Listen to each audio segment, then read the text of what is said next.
Hi, it's Chris Holmes, that coaching guy from Maryland, and I'm back and want to talk with you about a subject that stems from a statement, a pretty provocative statement that's made by the Apostle Paul in the 12th chapter of Romans, verse 10, when Paul says, this is the challenge, outdo one another in showing honor. One of our challenges in ministry is figuring out what to show honor to and when not to show honor to, and the things that we don't need to honor along the way. And so for me, the subject of honor belongs with a larger conversation between honor, disrupt, and align. That's the holy trinity of the art of leading in a congregation, I believe. And so the three questions associated with that, and the focus of what we'll be talking about that'll help you identify forward movement in your ministry are: what needs to be honored in your church? Also, what needs to be disrupted for the sake of the kingdom? And the third question is, how will you align your ministry around that greater vision? So honor, disrupt, and align, they all three come together and support one another. And we'll be looking at those three over this call and the next one, over 2-call series. I want to begin with a question, and that is, who did Jesus honor? When you think about the ministry that Jesus had, who did he honor? And who did Jesus not honor? What did Jesus not honor? The first congregation that I served was a congregation in Baltimore City that was a multicultural congregation. It was half African American, it was half Anglo. And after my first Sunday there, the leaders of the Anglo part of the congregation took me out to dinner, my wife and I, to the Hopkins Club. And they said this to me: Reverend, we don't much care what you do while you're here. Just get us out of worship in an hour. And then the next week, the leaders of the African American part of the congregation took me to someone's backyard barbecue. We had fried chicken, and they said, Reverend, we pretty much don't care what you do while you're here. Just don't rush us through worship. It's the Lord's Day, and we are giving the whole day to the Lord.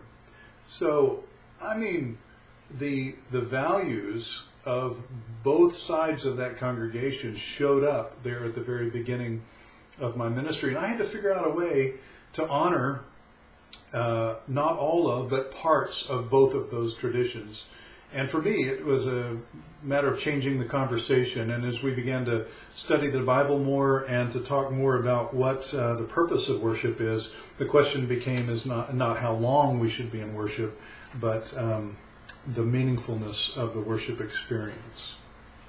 So, those kinds of situations come up for all of us in ministry, and it's important for us to figure out what we're going to honor that's already there, and those things that we're not going to honor. There are things that are landmines, my gosh, and they're sacred cows. And the last thing we need to do, especially if you're going into a new setting in ministry, is to start blowing up those landmines. And too often, I think congregations really do make this stuff obvious for us if we're reading the signs. Too often we miss their signals, or we override their signals, and we create a situation that makes it even harder for us when we're making future changes, because the resistance is raised, because we went messing with the things that you just can't mess with in a congregation, especially at the beginning. Levitt Weems is the director of the Lewis Center for Leadership Development at Wesley Seminary, And he talks about new pastors, newly appointed pastors coming into churches and making change slowly, because it's very much like you are the guest in someone else's house when you're the new pastor. And as a guest, the last thing in the world you want to do is start rearranging the furniture in the living room of a house where you're the guest. And so Lovett encourages us to move slowly, especially in a new appointment. Eventually, however, the courageous pastor will move ahead and is ultimately committed to where God is leading the church, despite some of the sacred cows that are already in place. And a courageous pastor will go cow tipping, sacred cow tipping, and will lead congregations through transformation and change, even in some of those areas. But it's important to know what can be adapted and those things that simply can't. And that's why, the disrupting and the realignment part of the conversations that we'll be having are really the most exciting, because change happens, something is different, there's shifts that happen. But I don't think you can really focus on that part of the conversation unless you, at the very beginning, get clear on what you need to be honoring.